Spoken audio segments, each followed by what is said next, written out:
আসসালামু আলাইকুম। সবাইকে ঈদুল আজহার শুভেচ্ছা। সবাই কেমন আছেন? আশা করি সবাই ভালো আছেন, ফ্রেন্ডস অ্যান্ড ফ্যামিলি।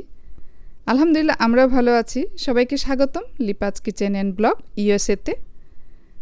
তো আমি ঈদের কিছু মুহূর্ত আপনাদের সঙ্গে শেয়ার করব। আপনারা আশা করি আমার সঙ্গেই থাকবেন। তো আমি অনেকগুলো রেসিপি বানিয়েছি, তার মধ্যে আমি দুটো রেসিপি শেয়ার করব, একটা খিচুড়ি আর দই। অবশ্যই একটা ডিমও রেসিপি আমি শেয়ার করব, ডিম ভাজির। তো আমি চলে এলাম কিচেনে, ঈদের আগের দিন এটা। তো কিচেনে এসে আমি কিছু ক্লিন করে চা বসিয়ে দিলাম। তো সকালে তো আমাকে চা খেতেই হয়। আর এখানে আমি একটা খিচুড়ির জন্য মশলা বানিয়ে নিচ্ছি। তো দুটো সাদা এলাচ, একটা কালো বড় এলাচ, 1 চা চামচ জিরের গুঁড়ো আর 1 চা চামচ গোলমরিচের গুঁড়ো। তো আমি হালকা ভেজে বেটে নেব, গুঁড়ো করে নেব আর কি। তো এখানে আমি একটা প্যান বসিয়ে দিয়েছি। প্যান আর আমি 4 কাপ তেলের মধ্য থেকে আমি 1/2 কাপ তেল দিয়ে দিলাম, মানে 1 টেবিল চামচ তেল আর কি দিয়ে দিলাম। দিয়ে আমি কিছু পেঁয়াজ দিয়ে দিলাম 1/2 কাপের মতো। পেঁয়াজটার এখানে কোনো মাপ নেই, যেমনভাবে আমরা দিতে পারবো, বেশিও দিতে পারবো, কমও দিতে পারবো। তো আমি হালকা ব্রাউন করে আমি ভেজে নিচ্ছি। তো এখন আমি দিয়ে দিলাম এখানে 1 কাপ ব্রোকলি। তো যে কোনো ভেজিটেবলস এখানে দেওয়া যাবে, যেমন ফুলকপি, গাজর, আর যেটা যত সবজি আছে। তো এখানে আমি এখন কিছু বাটা মশলা দিয়ে দেবো। 1 চা চামচ রসুন, 1 চা চামচ আদা আর 1/2 চা চামচ আমি হলুদের গুঁড়ো দিয়ে দিলাম। আর মশলাটা আমি যেটা বেটে নিলাম সেটা আমি এখানে দিয়ে দিলাম।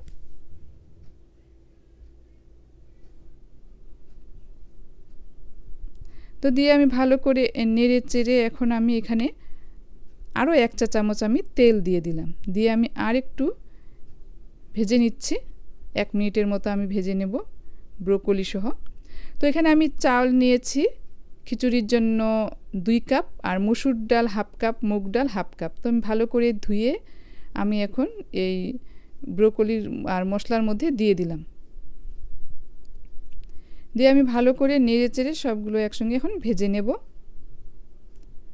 আমি 2 মিনিট ধরে আমি ভেজে নিয়েছি। আর এখানে আমি কাঁচা মরিচ দিয়ে দিলাম কিছু। তো মরিচটা স্বাদ মতো দিতে হবে। আর শুকনো মরিচের গুঁড়ো 1 চা চামচ দিয়ে দিলাম। তো খিচুড়ি ঝাল হলে বেশি ভালো লাগে, তো এটা ঝাল খিচুড়ি বানাচ্ছি আমি। তো ভালো করে নেড়েচেড়ে এখানে এখন আমি 6 কাপ পানি দিয়ে দিলাম। তো পানি দিয়ে দিলাম লবণ স্বাদ মতো। দিয়ে আমি ভালো করে নেড়েচেড়ে ঢেকে রাখবো।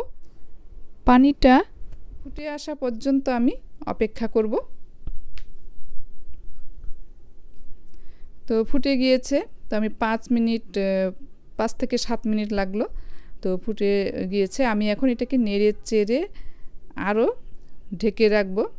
তো লো ফ্লেম করে রাখবো আমি এখন আরও 10 মিনিট, মানে পানিটা শুকিয়ে যাওয়া পর্যন্ত আমি ঢেকে রাখবো। তো লো ফ্লেমে রাখতে হবে।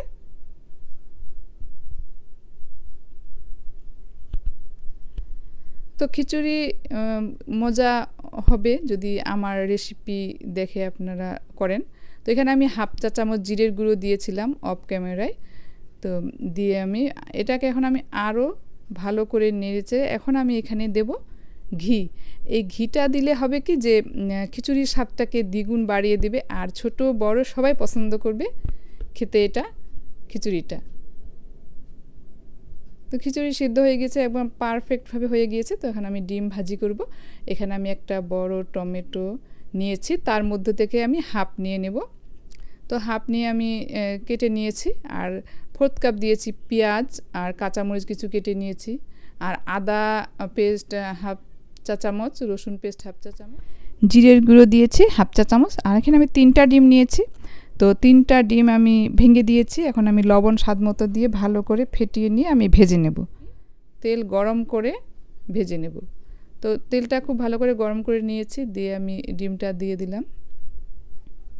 তো ডিম আমি উল্টে পাল্টে ভেজে নিলাম। তো খিচুড়িটা যদি আমরা সকালবেলায় দিতে পারি সবার সামনে, তাহলে তো খুব ভালো হয়, আমাদের আর ঝামেলা থাকে না। তো খিচুড়ির সঙ্গে তো ডিম অবশ্যই খুব মজার একটা মনে হয় আমার কাছে। তো তাই আমি দিয়ে দিলাম। তো কোনো আর এখানে প্রশ্ন থাকবে না কারো। তো বাজারে যাব এখন আমরা খাওয়া দাওয়া করে। বাজারে গিয়েছিলাম, বাজার থেকে এসে আমি আবার কাজে লেগে গেলাম। আর এখানে আমি 8 কাপ মিল্ক আমি 4 কাপ করে নিয়েছি কমিয়ে। আর আমি 1 কাপ নিয়েছি ইয়োগার্ট, তো হাফ কাপও নেওয়া যাবে। আমি এখন ইয়োগার্টটাকে খুব ভালো করে ফেটিয়ে নেব, খুব ভালো করে ফেটিয়ে নিতে হবে। আর এখানে একটা জিনিস খেয়াল রাখতে হবে যে ইয়োগার্টে যদি পানি থাকে অবশ্যই পানিটাকে ছেঁকে নিতে হবে। তো এই ইয়োগার্টে কোনো পানি ছিল না, তো আমি এভাবে আমি ফেটিয়ে নিলাম। দিয়ে এখন আমি মিল্কে দিয়ে দিলাম। মিল্কটা অবশ্যই আঙ্গুলে যেন সহ্য করতে পারে, মিল্কে আঙ্গুল দিলে এরকম গরম রাখতে হবে। তো আমি ভালো করে এখানে 5 থেকে 7 মিনিট আমি এটাকে ফেটিয়ে নিব, একদম খুব ভালো করে এটাকে ফেটিয়ে নিতে হবে। তো এখন আমি এখানে একটা পাইরেক্সের পাত্র নিয়েছি, আর একটা আমি নিয়েছি মাটির। তো আমি এখন মিল্কটাকে আর ইয়োগার্টটা ফেটিয়ে নেওয়া আমি এখন দিয়ে দেব পাত্র দুটোতে।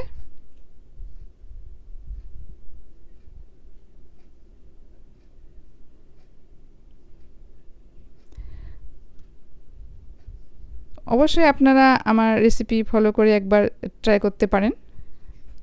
তো এটা একদম একটা পারফেক্ট দই আমি বানাতে যাচ্ছি। আর কিছু বাবুলসগুলো ছিল, ওগুলোকে আমি ভেঙে দিলাম। আর আমি এখন ফয়েল পেপার দিয়ে ভালো করে ঢেকে মুড়িয়ে দিচ্ছি। তো মুড়িয়ে দিয়ে আমি একটা প্যান আমি খুব ভালো করে গরম করে নিয়েছি, এর মধ্যে আমি মাটির পাত্রটাকে দিয়ে দিলাম, দিয়ে আমি এখন ঢেকে রাখবো। তো অবশ্যই খুব ভালো করে ঢেকে রাখতে হবে। আমি উপরে একটা এখন প্লেট দিয়ে দিচ্ছি, দিয়ে আমি তার উপরে একটা আমি তাওয়েল দিয়ে খুব ভালো করে মুড়িয়ে দিলাম।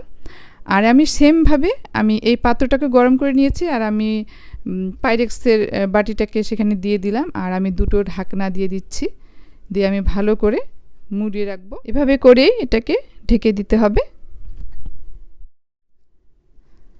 তো সারা রাত রেখে দিব আমি আরও কিছু আমি কাজ করেছি, রুটি বানিয়েছি। তো রুটি কীভাবে বানাতে হবে অনেকগুলো একসঙ্গে, সেটা আমি আপনাদের সঙ্গে শেয়ার করব পরবর্তী ব্লগ ভিডিওতে। আর আমি সকালবেলা ঘুম থেকে উঠে আগে চলে আসলাম কিচেনে। তো আমি এখন দেখব যে আসলে টক দইটা কতটুকু কীরকম হয়েছে।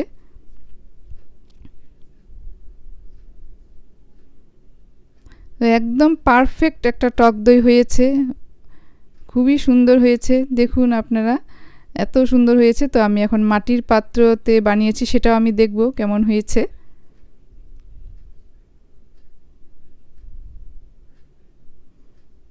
তো এটাও একটা পারফেক্ট হয়েছে, একদম পারফেক্ট একটা টক দই হয়েছে। তো মিষ্টি দইও বানানো যাবে এভাবে, কারণ মিষ্টি দইটা জাস্ট খালি চিনি দিতে হবে স্বাদ মতো। তো দেখুন একদম পারফেক্ট একটা, কোনো ভেঙে যাচ্ছে না কিংবা কোনো পড়েও যাচ্ছে না এরকম। তো একটা পারফেক্ট দই হয়েছে, টক দই। তো আমি এই তো টেবিলে রেডি করে ফেললাম, সবাই নামাজ পড়তে গিয়েছে। তো আমি বিরিয়ানি বানিয়েছি, খাসির মাংস, পিৎজা বানিয়েছি, রুটি বানিয়েছি, তো টক দই, তারপরে হালুয়া বানিয়েছি।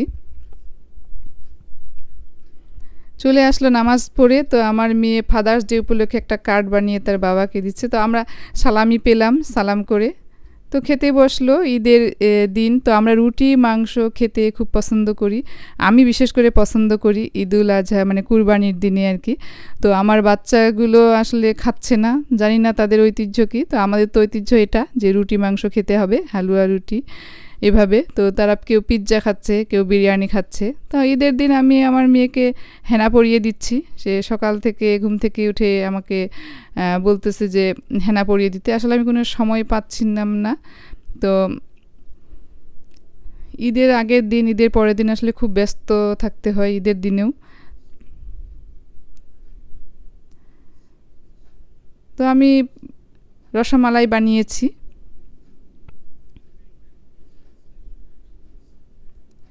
তো আমাদের ঈদ তো এভাবে কাটলো।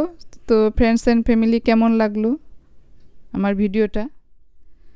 তো আমাদের এগুলো ঈদের ড্রেস, আর আমার ভিডিওটা যদি আপনাদের ভালো লেগে থাকে তো প্লিজ আমার চ্যানেলটাকে সাবস্ক্রাইব করবেন আর লাইক করবেন, কমেন্ট করবেন, শেয়ার করবেন।